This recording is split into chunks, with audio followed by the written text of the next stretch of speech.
Olá, eu sou o professor Joaquim Bento e vamos ver agora a parte 2, quadratura gaussiana da unidade 5, integração numérica.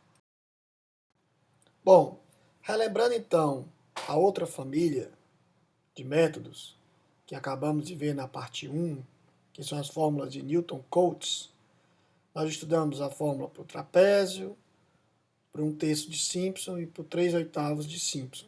E também fórmula de Newton-Cotes repetidas. Nós podemos então achar o erro nas fórmulas de Newton-Cotes. As regras simples, que não são repetidas, no trapézio ela é dada em função de h e da f2' de c, onde a f2' de c é o valor médio da segunda derivada no intervalo x0, x1. No Simpson, 1/3 de Simpson, em função de h e da derivada quarta de c, onde ela é o valor médio da quarta derivada no intervalo x0 e x2, e no 3/8 de Simpson em função de h e a derivada quarta de c, que é o valor médio da quarta derivada no intervalo x0 e x3. Observe que o valor de h em cada uma das fórmulas é diferente, pois depende do grau do polinômio.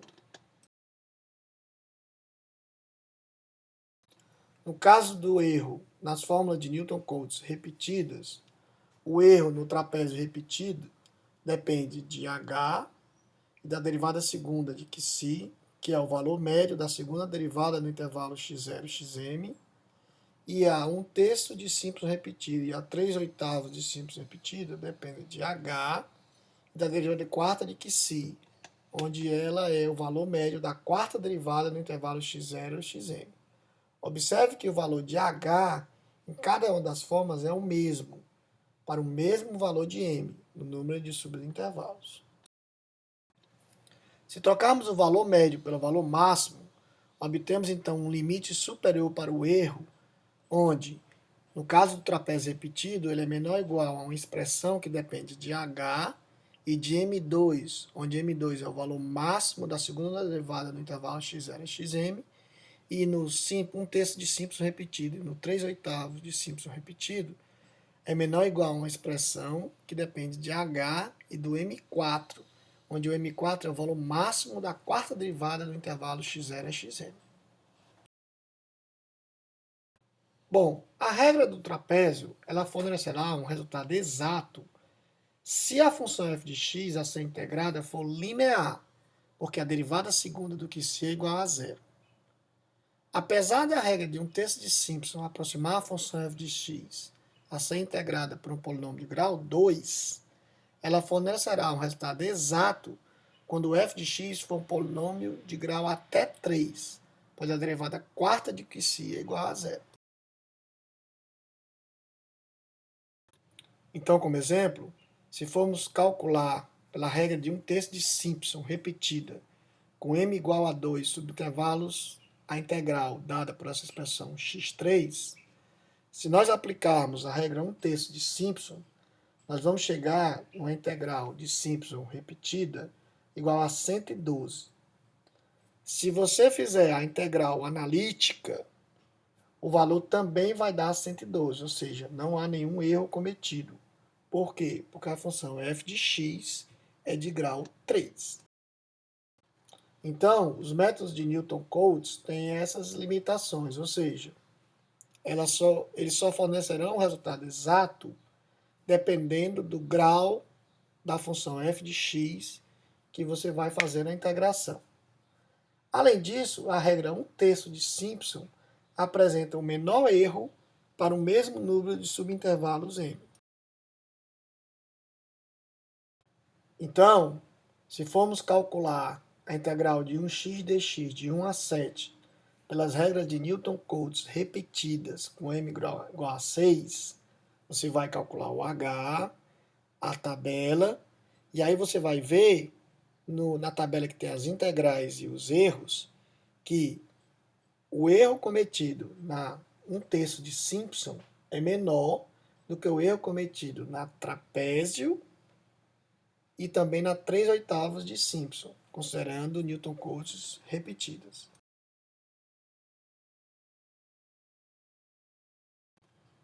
Como exemplo, calcular o número de subintervalos m, de forma que o erro máximo de integração em módulo, usando a regra do trapézio, seja 10 elevado a menos 2, ao integrar 1 sobre x dx de 1 a 7. Bom, basta então você usar a expressão. Então, se eu tenho aquela expressão do trapézio repetida, que é menor ou igual a uma expressão que depende de h e m2, você pode calcular o h e jogar na expressão, calculando a derivada primeira e a derivada segunda, e para que valor de x pertencente a 1 e 7, a derivada segunda de x possui o valor máximo. Bom, como a derivada segunda tem um x3 no denominador, então o valor máximo da derivada segunda, no intervalo de 1 a 7, vai ser para quando x for igual a 1, que dá então o f2' de x igual a 2, ou seja, o m2 é igual a 2. E aí, nesse caso, basta colocar na expressão do erro do trapézio repetido para você achar então o m. E aí você vai chegar que o m tem que ser maior ou igual a 60, nesse caso. Bom, uma outra maneira de calcular integral numericamente é através de uma outra família de métodos, chamada da quadratura gaussiana. Então, nós vimos que nas fórmulas de Newton-Cotes, os pontos x0 a xn são igualmente espaçados. E sobre esses pontos, nós construímos os polinômios de Lagrange LK na integração integral de fx dx igual a 0, fx0, a1, fx1 até a n fxn, onde a k é dada pela integral de LK dx de k de 0 a n. E o fato dos pontos serem igualmente espaçados em Newton-Cotes, na família de Newton-Cotes, simplifica os cálculos. Mas, entretanto, se nós não impormos a condição de espaçamento constante, nós podemos obter outras formas de integração, que é dada por essa família de quadratura gaussiana, que você possa ter uma maior exatidão usando o mesmo número de pontos.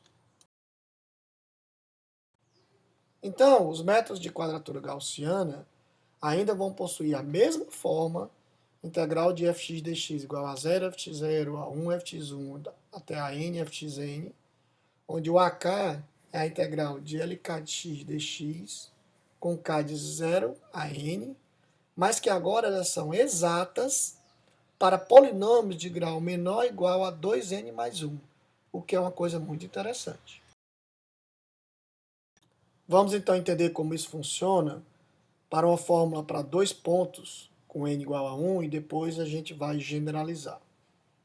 Então a regra do trapézio ela é baseada no polinômio de grau 1 que passa pelos pontos A e B, como mostrado na figura. Entretanto, você pode escolher pontos C e D, tal que a área do trapézio seja mais próxima possível da área sob a curva, ou seja, eu não preciso usar os extremos A e B para calcular a área do trapézio. Eu posso usar outros pontos, C e D, para dar uma aproximação melhor. Então, graficamente, fica bem interessante.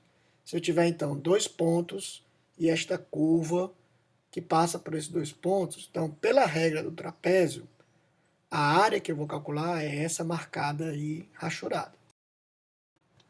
Já pela quadratura gaussiana, eu posso usar pontos diferentes, e aí a área do trapézio vai dar esta que está rachurada à direita, que dá uma aproximação melhor para a área, considerando esta curva no caso.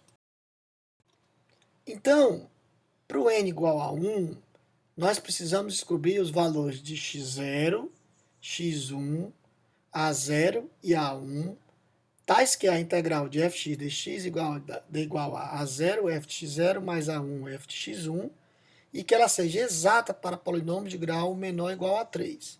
Ou seja, o x0 e o x1 agora não vão ser mais o a e o b. Então, eles passam a ser também incógnitas que eu preciso achar.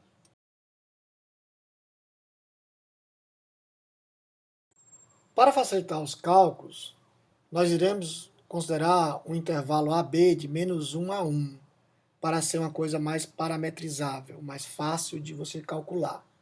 Então, você faz uma mudança de variável de x para t, onde para o x igual a A, o t é igual a -1, para o x igual a B, o t é igual a 1. E essa mudança de variável é dada por essa expressão x igual a xt, que é igual a b menos a sobre 2 vezes t, mais a mais b sobre 2, dando então dx igual a b menos a sobre 2 dt. E o f de t, f maiúsculo de t, é b menos a sobre 2 f de xt. E aí você joga na expressão da integral, transformando a integral de f de x dx de a b numa integral de f grande de t dt de -1 a 1. Como o ponto C tem coordenadas t1, f grande de t1, e o ponto D tem coordenadas t2, f grande de t2, nós queremos a integral de f grande de t dt de -1 a 1, que é chamado de I2, onde esse 2 é A1 f grande de t1 mais A2 f grande de t2.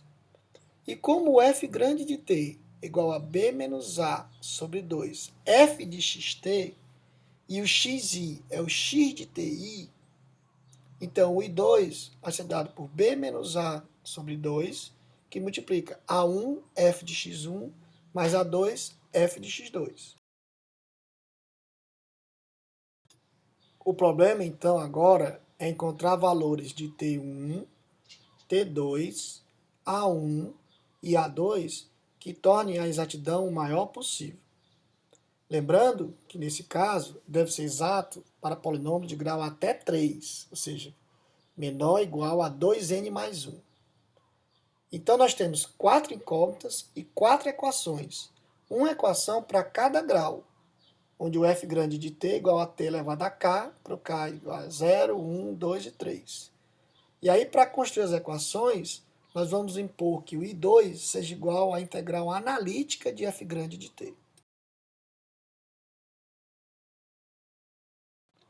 Então, nós temos que o I2 é igual a A1 f grande de t1 mais A2 f grande de t2, onde o f grande de t é igual a t elevado a k, para o k de 0 a 3.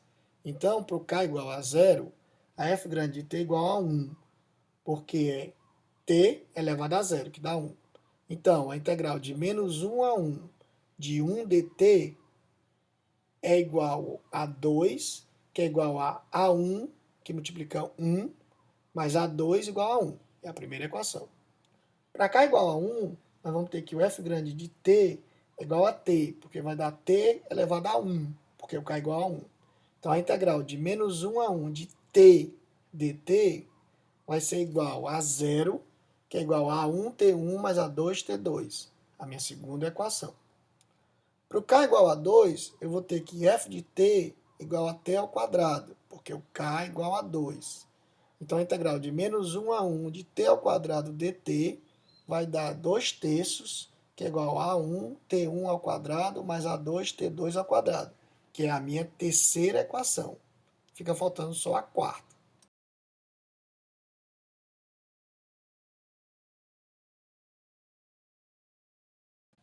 Então, a quarta equação é para o k igual a 3, onde o f grande de t igual a t ao cubo, porque é t elevado a k e o k igual a 3.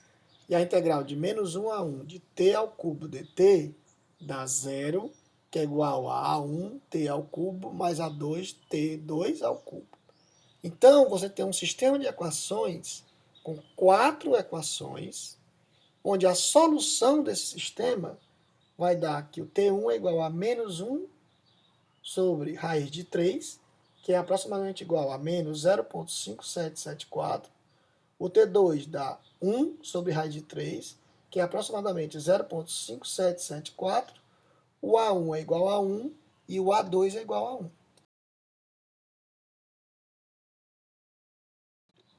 Então, dada uma função f de x e os limites a e b, nós queremos integrar f de x usando a i2, que é igual a b menos a sobre 2, a1 f de x1, mais a2 f de x2. E para isso, nós precisamos descobrir o x1 e o x2 a partir de t1 e t2.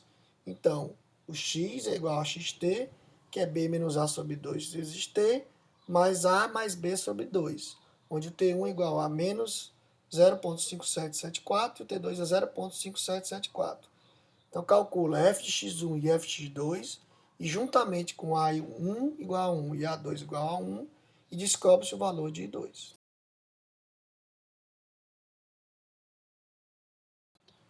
Então, como exemplo, vamos calcular por quadratura gaussiana essa integral dessa função cúbica de 1 a 5. Então, você pode montar um quadro onde você tem o i igual a 1, o i igual a 2 e você tem os ti's, porque você já conhece os ti's porque nós deduzimos lá atrás os valores. Daí, você calcula os xi's, pela expressão do x igual a xt. Então, se eu for calcular os xi's, vai dar esses valores mostrados na tabela. Com o valor dos xi's, eu calculo os f de xi's. É só jogar na expressão do f de x e calcular os valores para esses xi's dados. E aí eu jogo na expressão do i2, que é b menos a sobre 2, que é 5 menos 1 sobre 2, vezes o a1, que é 1, vezes o f de x1, que eu já calculei, mais o a2, que também é 1, vezes o f de x2, que eu já calculei. O resultado, então, vai ser exato, porque a integral analítica calculada é também o mesmo valor, ou seja, tanto numericamente como analiticamente vai dar igual a 512. E aí pode-se usar mais pontos. Basta você deduzir os valores de TI e de AI para essa maior quantidade de pontos, que na verdade já está mostrado aí nessa tabela, já deduzido, que aí basta você usar. Então, a integral n vai ser b menos a sobre 2, o somatório de AI, f de xi, do i de 1 a n. Então, você tem para o n, 1, 2, 3, 4, você tem os i's, os ti's correspondentes e os ai's correspondentes. E aí basta jogar na expressão para calcular a integral numérica. Então, como exercício, utilize a quadratura gaussiana para calcular a integral de f de x mostrada, que é um polinômio de grau 5, no intervalo de 0 a 0,8, usando 4 casas decimais. No caso aí, está dada a expressão para o n igual a 1, né? Você tem o valor de i2, para o x igual a xt, e o quadro com o i1 e 2, os ti's e os ai's associados. Então, basta calcular os xi's, os f de xi's e jogar no i2. Aproveito para sugerir que você faça também para n maiores, n igual a 2, n igual a 3, ou seja, para graus maiores, usando aquela tabela que a gente mostrou no slide anterior.